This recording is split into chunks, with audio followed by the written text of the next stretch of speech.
En el nombre del Padre, del Hijo y del Espíritu Santo. Amén. Vamos a pedir como siempre al Espíritu Santo que nos ilumine para entender todas estas conversaciones en el espíritu en el que fueron escritas. En estos días me han llamado muchas personitas a preguntarme por el bautismo. Y la pregunta más común que recibo: Padre, estoy esperando a mi hermana que vive en el Congo belga y ella es budista y quiero que ella sea la madrina de bautizo de mi hija. ¿Eso se puede? Yo le explico siempre con un ejemplo. Usted está parado en la esquina de su casa, ve un accidente que llaman y ¡bum! Usted ve que uno se comió el stop y el otro lo cogió y se mataron. El policía, a quien llaman el testigo, a usted que estaba frente al accidente o a una tía suya que tiene el tiempo libre para ser testigo y vive como a 30 kilómetros del accidente. ¿Cierto que ya tienen la respuesta? Entonces, como esas preguntas son muy seguidas, lo cual habla de que el grupito es malo pero parejo, entonces esas preguntas las vamos a contestar con el catecismo de la Iglesia Católica y con el canon romano. ¿Qué es el canon romano? Es la ley con la que se rige la Iglesia. Canon, ley, por esto se rige la Iglesia. Hoy es una conversación light. Vamos a hablar del bautismo. Primero, ¿qué es? Segundo, ¿quiénes están llamados? Tercero, más o menos, ¿cómo se hace?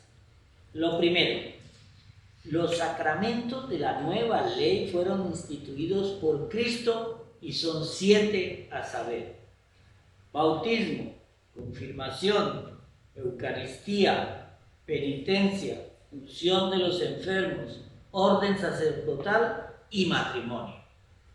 No hay más. Los 7 sacramentos corresponden a todas las etapas y todos los momentos importantes de la vida del cristiano. Dan nacimiento y crecimiento, curación y misión a la vida de fe de los cristianos. Hay aquí una cierta semejanza entre las etapas de la vida natural y las etapas de la vida espiritual, decía Santo Tomás de Aquino. Siguiendo esta analogía, esos son los numerales 12, 10 y 12, 11 del Catecismo de la Iglesia Católica. Siguiendo esta analogía, se explicarán en primer lugar los 3 sacramentos de la iniciación cristiana, luego los sacramentos de la curación y finalmente los sacramentos que están al servicio de la comunión y misión de los fieles. ¿Vamos bien hasta aquí? Ok. Entonces,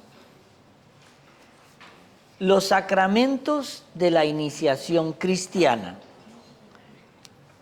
El sacramento del bautismo, que es en el numeral 12-13 del catecismo. ¿Ustedes tienen el catecismo de la Iglesia Católica? Sí. ¿Quién no lo tiene? Fuera de aquí. ¿Cómo no lo van a tener? Ustedes tienen la licencia de conducir, pero no saben las reglas. Perdónalo, Señor, desintégralos después. El santo bautismo es el fundamento de toda la vida cristiana, el pórtico de la vida en el espíritu y la puerta que abre el acceso a los otros sacramentos. Por el bautismo somos liberados del pecado y regenerados como hijos de Dios.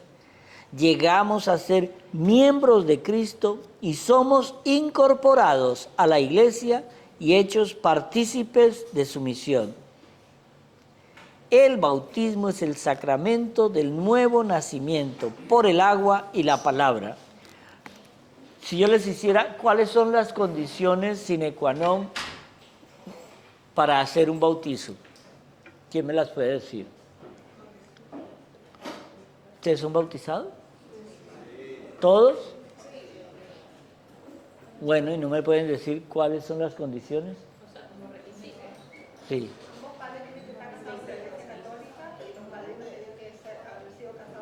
No, eso no es verdad.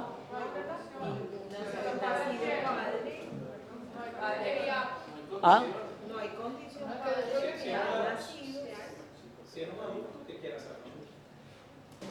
Bueno, mire, el sacramento es también llamado baño de la regeneración y de la renovación del Espíritu Santo, porque significa y realiza ese nacimiento del agua y del Espíritu, sin el cual nadie puede entrar en el reino de los cielos. Díganle a sus amigos que cuando le dicen, no, es que yo no la bautizo, eso que lo elija él cuando sea grande. Si ese niño se muere, ¿qué dice la Biblia? ¿Qué dice el Señor en Mateo? ¿Qué dice aquí? Juan 3:5. Nadie puede entrar en el reino de Dios sin el bautizo. ¿Queda claro? Lo dije suavemente, ¿no? No, para que no me digan después.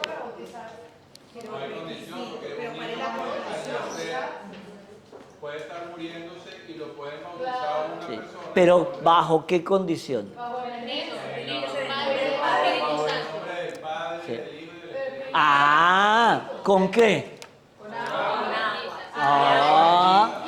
Agua y la fórmula, yo te bautizo, te vas a llamar Gumersinda, en el nombre del Padre y del Hijo y del Espíritu Santo. Sí, ya se puede ir. Si quiere, llévese a Verónica.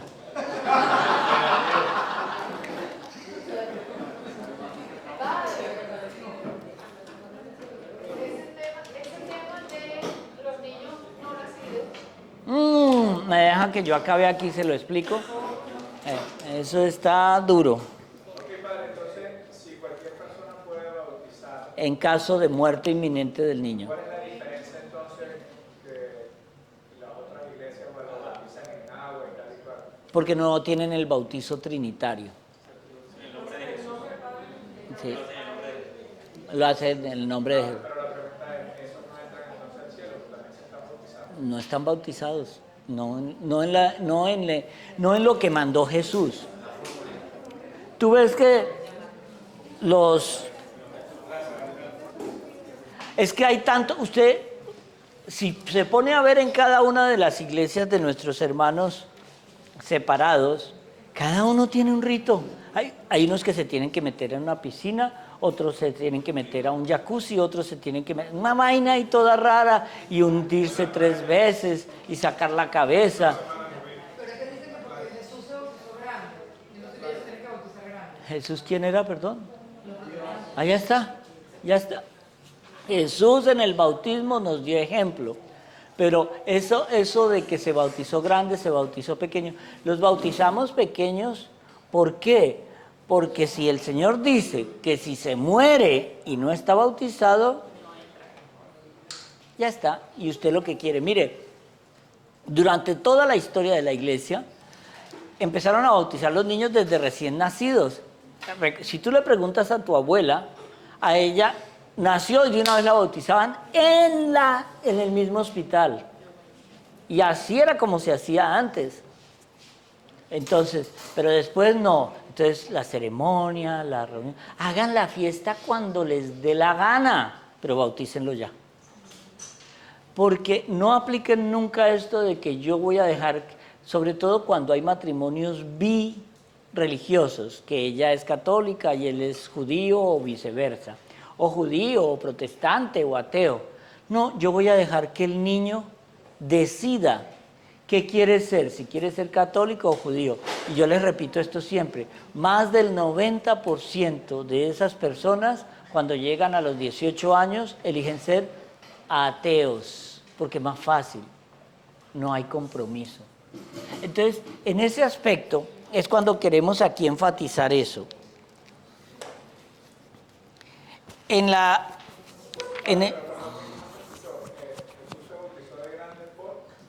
Porque nos va a dar el ejemplo cuando empieza la vida pública. Todos los sacramentos que tiene la Iglesia Católica fueron sacramentos de Jesús. Eso no solo se inventó ni ningún papa, ni ningún cura, ni ningún iluminado. Fue Jesús. La primer misión que él le manda a los apóstoles es: id y bautizad a las ovejas en el nombre del Padre, del Hijo y del Espíritu Santo con agua. Es clarito, es clarito. Es la vida pública. ¿El Señor necesitaba bautismo? No. Pero era parte de la vida pública. Cuando Él inicia la vida pública con el bautizo. Eso es lo primero que Él hace. Claro, pero la presentación del niño era como la circuncisión. No, la circuncisión se hace a los días después de que el niño nace. La presentación, que es lo que llaman los judíos ¿cómo es? ¿Cómo? No. Bar mitzvah, cuando tienen 12 años. Yo estoy hablando de la presentación. Dije que la circuncisión se hace a los pocos días de que el niño nace. Para una pregunta, si el protestante lo hace de forma trinitaria, ¿es válido? Para después entrar a la iglesia. Lo que pasa es que creo que la única que bautiza y es aceptada en el rito católico creo que es la religión bautista, porque las otras no lo hacen como el Señor mandó. Por ejemplo, obviamente la ortodoxa, porque esa sigue, ellos son aún más exagerados que nosotros, sin decir que nosotros somos exagerados. Porque es que el bautizo es, el niño entra a pertenecer a la iglesia, entra a pertenecer a la iglesia, ¿cierto? Entonces el niño ya es de la iglesia de Cristo. Nadie va al Padre si no es por Cristo, ¿cierto? Entonces, eso es lo más importante. Pero miremos detalles. Un detalle. El bautismo es, pues, un baño de agua en el que la semilla incorruptible de la palabra de Dios produce su efecto vivificador. San Agustín dirá del bautismo: accident verbum et elementum et ficat sacramentum. Les quedó claro, ¿no? Sí. Bueno, para la única persona que no entendió, Verónica del Valle, quiere decir: se une la palabra a la materia y se hace sacramento. Recuerden, los sacramentos hacen visible el misterio invisible. Eso es lo bonito. Entonces, aquí entendemos.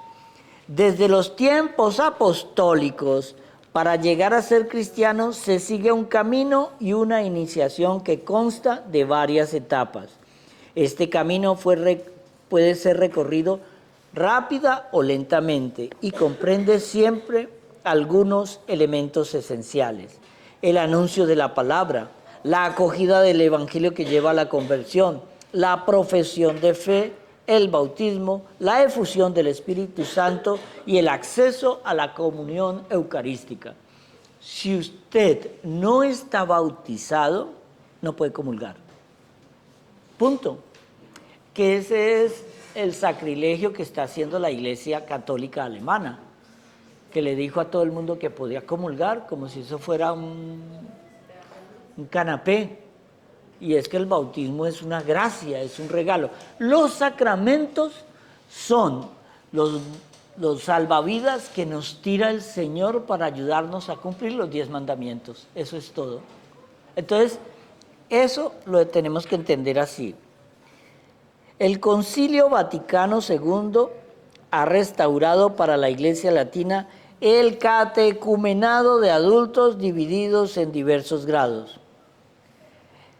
¿Por qué? ¿Qué es el catecumenado?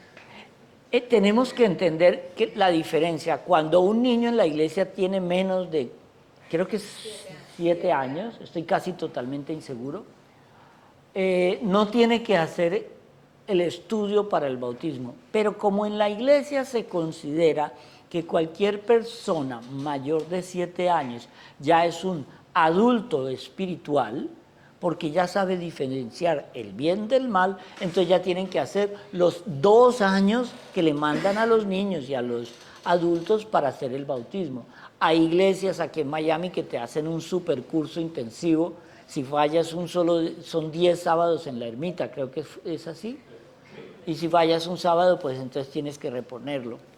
Pero la gente dice, el otro día me estaba llamando una amiga para decirme, ay, ¿me puede bautizar el niño? Es que mi abuela, la abuela llega el viernes y quiero bautizarlo el sábado porque ella se tiene que ir el domingo a una carrera de caballos, no sé qué. Entonces, ella, le digo yo, ella ya hizo, la madrina ya hizo el curso. Ay, no, padre, pero yo soy amiga suya. Ah, usted firme el papel. Con mayor razón no lo voy a firmar. Con mayor razón yo no hago ese bautismo. Con mayor razón. ¿Por qué? Porque si nunca le han explicado al niño qué va a hacer en el bautismo, ¿por qué a un niño le exigen en la primera comunión la preparación o esos 2 años también para la confirmación? ¿Por qué? Porque es la única vez, óiganlo bien, que a un niño le van a hablar de religión, de la religión católica, no de historia de las religiones. Es la única vez que le van a hablar del sacramento. ¿Por qué? Porque parece que en la confirmación a los niños les pusieron un cohete en la espalda. Salen de esa iglesia y no vuelven. Pueden regresar en 2 oportunidades. Cuando encuentran una novia católica que quiere fotos bonitas en la iglesia con el vestido largo y todo eso, o cuando entra con los pies por delante en el cajón de muerto. Pero no vuelven. Entonces, creen que con la confirmación ya hice todo, ya recibí el título de médico, ya puedo entrar a matar gente. No, es entender que son sacramentos de iniciación. ¿Quién aquí no ha hecho la confirmación? Ah, ¿a dónde?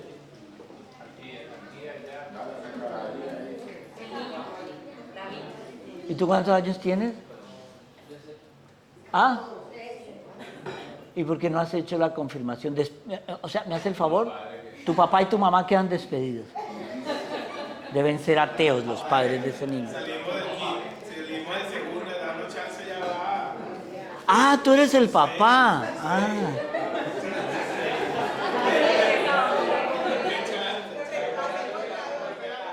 Vamos a hablar de algo bien interesante. Vamos a hablar de algo que esto sí responde todas las preguntas que tienen ustedes. Vamos a hablar de la mistagogía de la celebración. ¿Les quedó claro qué es mistagogía? ¿No? El misterio de ¿cómo se celebra esto? Dice, el sentido y la gracia del sacramento del bautismo aparece claramente en los ritos de su celebración. Cuando se participa atentamente en los gestos y las palabras de esta celebración, los fieles se inician en las riquezas que este sacramento significa. Y son la señal de la cruz. Al comienzo de la celebración señala la impronta de Cristo sobre el que le va a pertenecer y significa la gracia de la redención que Cristo nos ha adquirido por su cruz. ¿Ustedes no se han fijado que muchas veces uno ve a alguien que entra a la iglesia y hace esto? Ya, se echó la bendición. ¿Qué hizo ahí? Nada. La bendición se tiene que echar bien echada. ¿Por qué? Porque si yo parece espantando moscas, o sea, no. Porque tenemos que saber qué diferencia hay entre santiguarse, signarse y persignarse. Yo esto lo he explicado varias veces. Todos lo saben, ¿no? ¿Ah? Santiguarse en el nombre del Padre. No es aquí. La bendición no es. No. En el nombre del Padre, del Hijo, del Espíritu Santo. Amén. Si usted es ortodoxo, lo hace al revés, en el nombre del Padre, del Hijo, del Espíritu Santo. Amén. No se hace con la izquierda, aunque usted sea zurdo. Se hace con la derecha. Padre, Hijo, Espíritu Santo. Amén. Si usted se va a signar por la señal de la Santa Cruz de nuestros enemigos, líbranos, Señor Dios nuestro. Y persignarse es santiguarse y signarse. ¿Sí ves? Es fácil. Madre, una pregunta. En el momento del Evangelio solamente Se signa. no se necesita. Si usted es fanática, se puede persignar 3 veces y durar todo el Evangelio haciendo. Sí. Lo que manda el misal católico es signarse. Ya está. Bueno, el puesto que el bautismo significa en la liberación del pecado y de su instigador, el diablo. ¿Ah? Que ella quería hacer una pregunta. Sí, pues, madre. Ella me estaba... Sí, dime. Hay personas, o vemos, yo a veces también lo hago, ¿Qué? que elevamos la plegaria hacia el Señor. O sea, el Padre Nuestro, usted ve que la gente hace así. Según el misal romano, la única persona las personas que pueden abrir los brazos para eso son el sacerdote y el diácono. Ahora, que si eso te llena a ti de plenitud, oye, haz lo que quieras. San Ignacio siempre nos enseña, usad de las cosas del Señor tanto en cuanto os ayuden. Hay gente que quiere rezar el rosario arrodillado sobre puntillas. Es su problema. Y el que lo reza acostado tampoco. No, eso sí es pereza.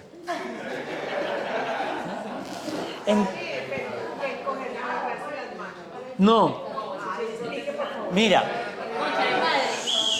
el rito de cogerse las manos no es católico, eso es protestante, sino que fue incorporado a la iglesia. Hay varias cositas que se tienen que pulir ahí. Eso fue incorporado y no viene de la iglesia católica. En nuestro misal romano es claro, las indicaciones que se le dan en letra roja al sacerdote son puntuales. Por ejemplo, en la plegaria eucarística no se puede añadir ni quitar nada. Porque vemos muchos sacerdotes que vienen de países donde la liturgia no es muy estricta. Y tú ves, yo he visto aquí, no voy a decir que son o mexicanos o centroamericanos, pero los veo uno que se inventan una plegaria eucarística a su conveniencia. El misal es exacto, no se puede cambiar. Mire que aquí... No, porque, mire... Hay gente cuando aplauden al cura que lo que están haciendo es dañándolo. Porque termina la homilía y todo el mundo... ¿Qué pasa ahí? El Papa Benedicto XVI nos enseñó, no aplaudan en la iglesia, porque lo primero que hicieron los judíos cuando el Señor fue condenado a muerte por Pilato fue aplaudir.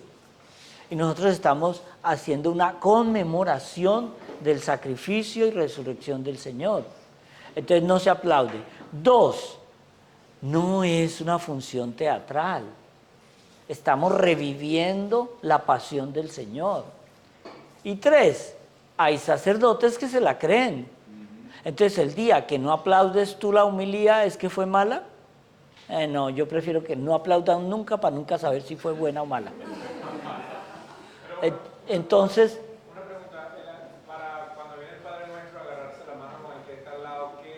No, eso no es católico, eso viene de la tradición protestante. Pero digo, a ver, eso me quedó claro, pero eso no hace ni más ni menos, no está faltándole nada. No, yo no estoy diciendo que haga más ni menos, estoy diciendo que no viene de la tradición ni está en el misal.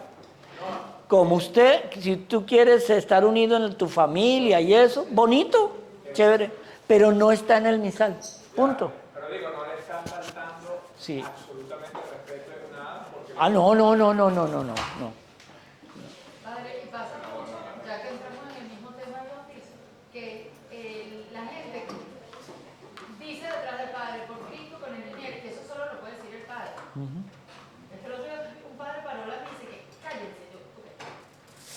Sí, es que las letras en la liturgia son tan exactas porque tú no estás consagrando, es el ministro, sacerdote el que consagra, pero tú tienes una participación en la respuesta.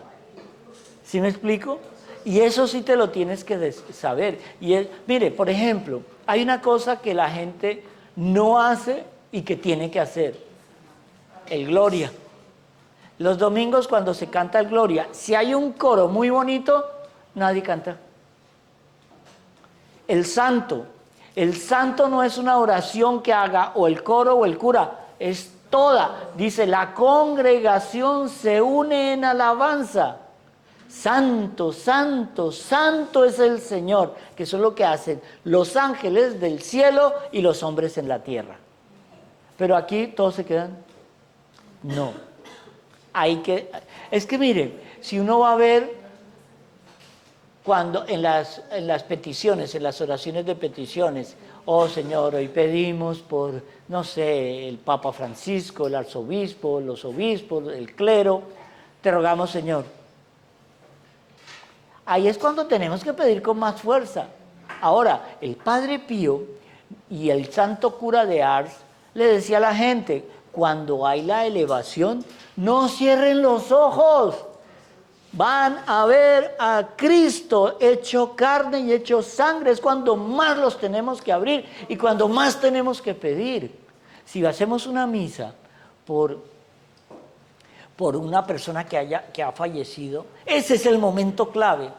Mire, Santa Brígida de Suecia, Santa Gertrudis de Helta, Padre Pío, Santo Cura de Ars, San Juan de la Cruz, Santa Teresa de Ávila. Es que a muchos el Señor les reveló, ese es el momento crucial de la misa, cuando el sacerdote, en nombre de toda la congregación, eleva el sacrificio de su hijo al Padre. Ahí es cuando yo puedo pedir por el alma. Es, como decían los santos, es el momento donde se pasan las almas del purgatorio al cielo. ¿No les parece lindo? Es una belleza, pero ahí la gente cierra los ojos y agacha la cabeza. Padre, ¿puede explicar la parte de la transustanciación cuando imponen las manos de la hostia que sucede la...? Sí, eso se llama todo, el acto ese de la epiclesis, es el acto exacto de la transustanciación. Después del santo viene una oración de introducción a la plegaria eucarística.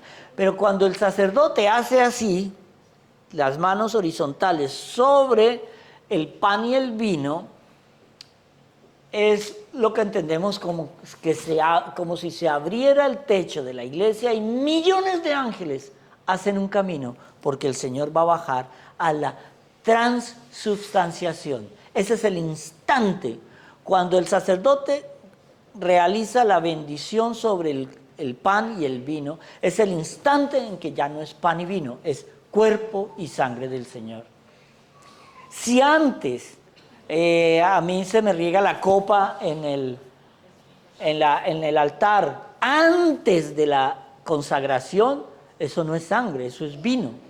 Pero una vez hecha la transubstanciación, ahí ya es sangre, ahí ya sí nos preocupamos por cómo se recoge cuando se cae una hostia o algo así. Entonces, yo tenía unas amigas que fueron a llevar una hostia a un viejito, ay, pero es que, de verdad, pobrecitas. Y entonces el viejito babió la hostia y no sabían cómo dársela y todo eso, entonces creo que la escupió. Y estas amigas mías creían que se la tenían que comer toda babiada del viejito. Cuando eso pasa, ¿qué se hace con ese pedacito de hostia? Se le entrega, se pone en un paño y se le lleva al sacerdote en ese momento o inmediatamente después de llevarlo, y se pone en un vaso de agua hasta que se diluya. Y esa agua se tira a la tierra en una mata o algo así. Nunca a un sifón o nunca al inodoro, nunca nada de eso. En una mata. Porque la tierra es vida. Mira, ustedes se reirán, pero las monjitas a las que yo les hice esta mañana la misa, ellos llevan allí un mes. ¿Vieran esos jardines que tienen? ellas rocían todo con agua bendita. Entender el poder del agua bendita. Mire, alguna vez alguien hacía una prueba que me parecía interesante. Cogían un vaso de agua normal y luego cogían un vaso de agua bendita y duraba esta incorruptible como meses. En cambio, esta se llenaba de moho. ¿No les parece bonito el poder de la oración? Entonces, lo mismo, es la incorruptibilidad lo que cuenta en la bendición. El agua bautismal es entonces consagrada mediante una oración de epiclesis, en el momento mismo o en la noche pascual. La Iglesia pide a Dios que por medio de su Hijo, el poder del Espíritu Santo descienda sobre esta agua, a fin de que los que sean bautizados con ella nazcan del agua y del Espíritu. Y eso lo encontramos en Juan 3:5. Dime. Tengo una pregunta referente al bautismo. ¿Qué pasa con los bebés que alcanzan a nacer por cualquier situación el bebé muere la hora siguiente? Porque tuve caso, digamos, de una amiga que se le murieron 2 bebés, pero los bautizaron ya muertos. No, hay un momento en que, por ejemplo, hay veces que yo llego a hacer la unción de los enfermos y me dicen, ay padre, usted estaba entrando y acabó de morir, se puede hacer la unción todavía. Entonces hay un momento porque el cuerpo está todavía caliente. ¿Sí me explico? Es una cuestión... No, ya ahí está jodido. Entonces sí. Entonces, eso sí, claro, mientras... No tanto. El cuerpo se pone ya a la media hora, empieza la descomposición. Sí, entonces siempre uno espera, yo pregunto antes de hacer la unción, ¿a qué hora murió? ¿Hace cuánto murió? No, padre, hace 15 minutos, 10 minutos, entonces yo hago la unción ahí. Pero si lleva ya 3, 4, 5 horas, ya no. Ahí ya perdió el año. Dice, en la Iglesia Latina, la triple infusión va acompañada de las palabras del ministro. Gumersinda, yo te bautizo en el nombre del Padre y del Hijo y del Espíritu Santo. En las liturgias orientales, estando el catecúmeno vuelto hacia oriente, el sacerdote dice, el siervo de Dios, Gumersinda, es bautizado en el nombre del Padre y del Hijo y del Espíritu Santo. Y mientras invoca a cada persona de la Santísima Trinidad, lo sumerge en el agua y lo saca de ella. ¿No han visto estos bautismos de los ministros ortodoxos que cogen al niño y le hacen el nombre del Padre y del Hijo? Pero lo sumergen y el niño sale... Y hay el rito de la sal también. Yo me acuerdo, hay una anécdota en la película del Padre Pío y en su diario en el cual él le echa en la carita al niño un poquito de sal y el niño se ahoga. Entonces le dice, era su primer bautismo. Entonces él sale corriendo a la sacristía a decirle al párroco, ¡mate al niño, mate al niño!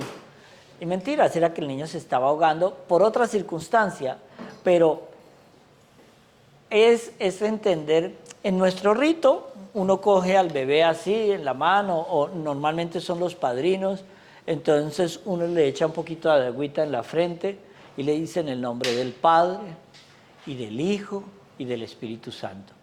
Es un rito un poco más sencillo. Es lo mismo que meterse todo el cuerpo hasta el fondo del mar en el agua, pero el Señor no es fanático. Sí. ¿Me esperas? Bueno. La unción del Santo Crisma dice, óleo perfumado y consagrado por el obispo, significa el don del Espíritu Santo al nuevo bautizado. Ha llegado a ser un cristiano, es decir, ungido por el Espíritu Santo, incorporado a Cristo, que es ungido, sacerdote, profeta y rey. ¿Sabe por qué? Porque es un sacerdocio al estilo de Melquisedec. Entonces el Señor nos está llamando a todos. Ahora, yo soy un sacerdote ministerial. Mi ministerio, he sido llamado a ser sacerdote de Cristo. ¿Qué dice? Ah, eso forma parte, lo vamos a explicar más adelante. Y dice algo, el bautismo de niños. Aquí viene la mayoría de las respuestas de las preguntas que usted hace. Puesto que nacen con una naturaleza humana caída y manchada por el pecado original, los niños necesitan también el nuevo nacimiento en el bautismo. Eso lo encuentran en el Concilio de Trento, para ser liberados del poder de las tinieblas y ser trasladados al dominio de la libertad de los hijos de Dios, a la que todos los hombres están llamados. Mira esto. En esto que me mandaron el otro día a estudiar sobre los exorcismos y sobre lo que está pasando en Miami, el 90% de los casos de posesión diabólica en jóvenes y adolescentes es de niños no bautizados. No están bautizados.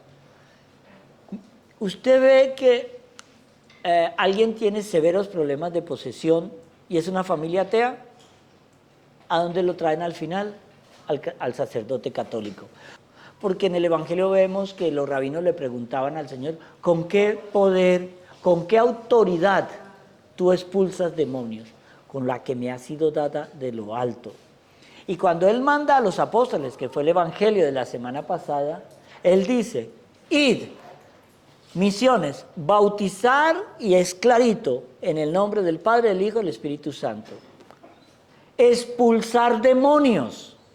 Mira, aquí ya hay varios sacerdotes que dicen que el demonio no existe y los van a encontrar regaditos, es una nueva camada que llegó.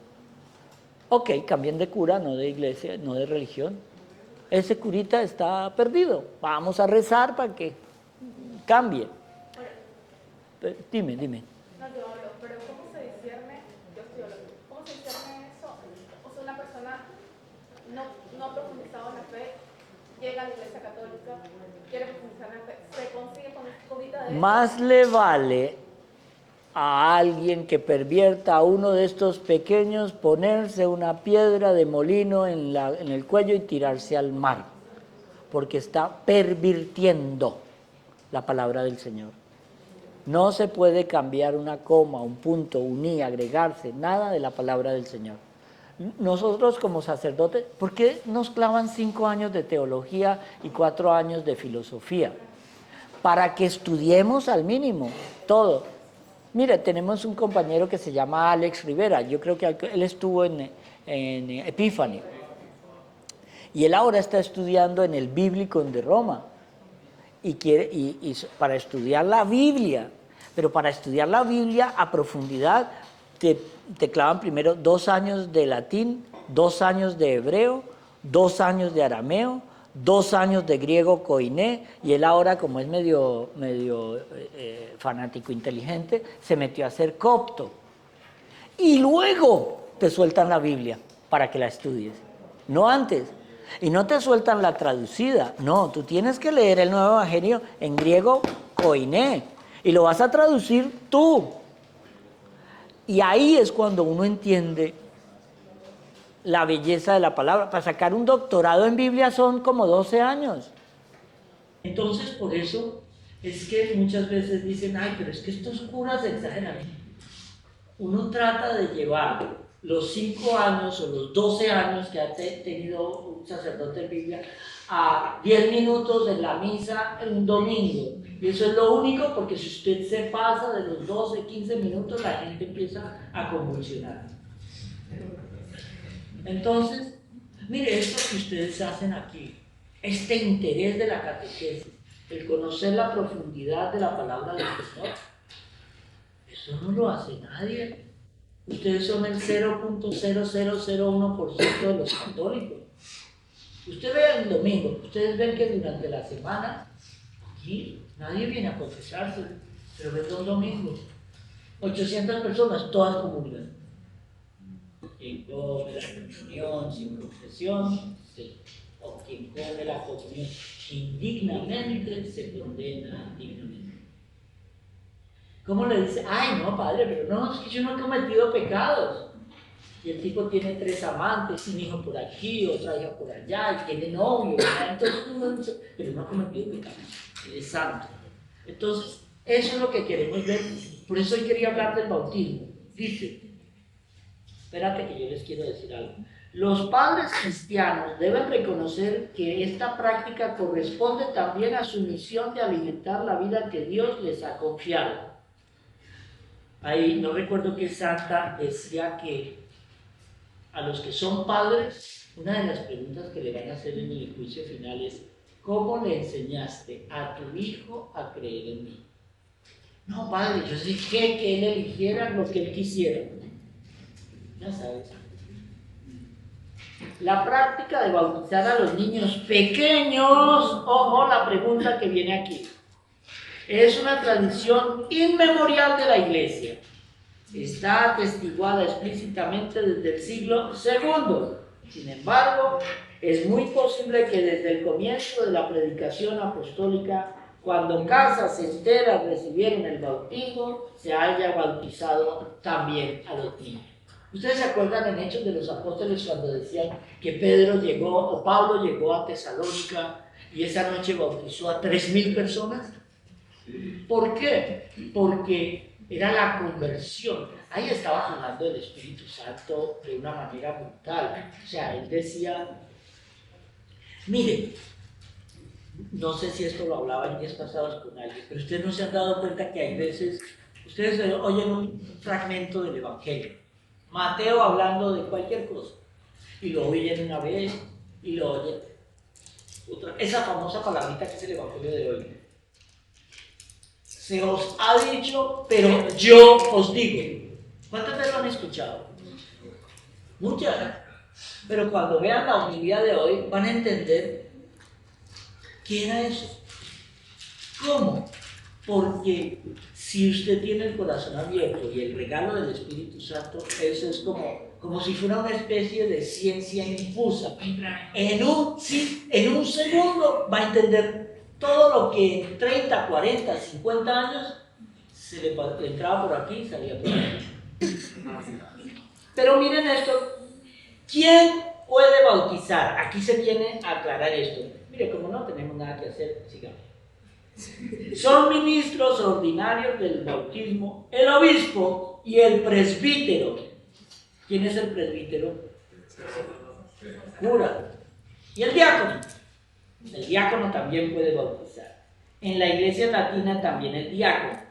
En caso de necesidad, cualquier persona, incluso no bautizada, puede bautizar si tiene la intención requerida y utiliza la fórmula bautismal trinitaria. La intención requerida consiste en querer hacer lo que hace la iglesia al bautizar.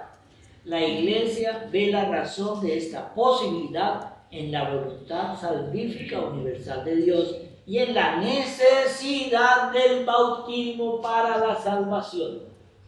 Yo trabajo mucho en hospitales con enfermeras cubanas que nunca han sido bautizadas. Y yo siempre les digo, si usted ve que el niño va a morir, bautice. Ay, pero yo no soy bautizada. Usted lo puede bautizar. Porque es la intención. En latín se llama eso como ecclesia supple. Usted tiene que avisar luego en la parroquia cercana que usted en una emergencia bautizó al niño. Sobre todo si el niño muere. Para que reciba el rito de acuerdo al bautizado. Dice, el bautismo es necesario para la salvación en aquellos a los que el Evangelio ha sido anunciado y han tenido posibilidad de pedir este sacramento. Óyelo bien, oye que esto contesta muchas preguntas. La Iglesia no conoce otro medio que el bautismo para asegurar la entrada en la bienaventuranza eterna. Por eso está obligada a no descuidar la misión que ha recibido del Señor de hacer renacer del agua y del Espíritu a todos los que pueden ser bautizados. Dios ha vinculado la salvación al sacramento del bautismo, pero su intervención salvífica no queda reducida a los sacramentos. Nosotros somos llamados a decir, fuimos nacimos en cuna de oro. No porque tengamos mansiones y eso, porque nacimos en la verdadera fe, en la Iglesia Católica. Nosotros como católicos seremos mucho más duramente juzgados que alguien que no tuvo la oportunidad, porque la vida no le dio la oportunidad, porque nació en un país que no practicaba, porque a nosotros se nos ha revelado mucho más de la verdad que era Cristo. Y entre más conozcas tú de Cristo, el pecado será condenado en ti, o castigado, por decirlo de alguna manera, con mucho más rigurosidad. Vamos a hacer una bendición, Señor, para todos los que han asistido a esta charla. Que los bendiga el Padre, el Hijo y el Espíritu Santo.